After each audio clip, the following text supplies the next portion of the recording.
salaamaaleykum yéen a ngi ak Sall bu seen émission Feerum fii ak feneen brochette de poulet lañ leen indil bu simple suñu blanc de poulet raxas ba mu set teg ci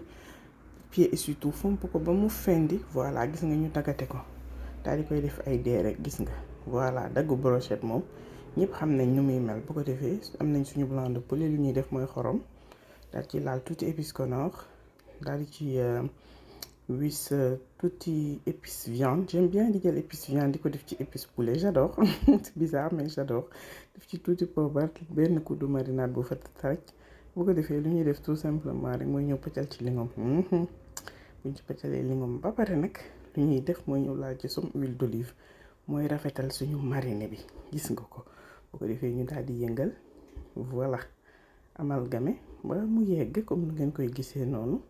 bu ko defee nag damay daal di jël papier film filmer ko ba pare daal di koy bàyyi mu noppaliku une nuit wala 1 heure de temps au minimum gis nga ko suñu marinade bien reposé mariner bi dugg blanc de poulet bi bu baax ñu jël suñu pigu brochette xooj ko c'est pour que bu tegoo ci taal bi pig bi bañ a lakk c'est important ñu koy xooj bu ko defee nag ñu daal defar suñu ay brochette comme ni ngeen koy gisee noonu daal di teg bu leen neexee mën ngeen ko intercaler ak poivron ak soble mais tey nii rek laa ko defee jàpp sama ñàmbur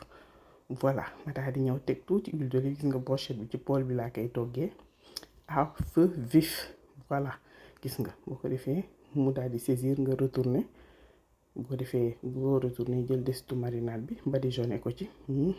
gën koo duggati jëlal badigeonné ba mu daj gis nga yëngal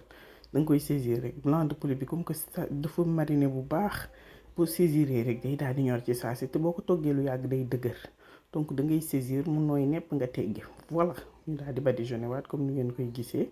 suñuy blanc de poulet daal di nay ñor ma daal di ñëw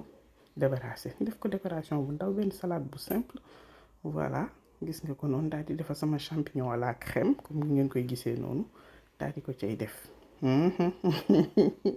bu fa dogu mburu jegee nga boole ko ci nga lekk lu neex a neex bu leen fàtte abonné aimer partager soo leen amee question ci commentaire yi la merci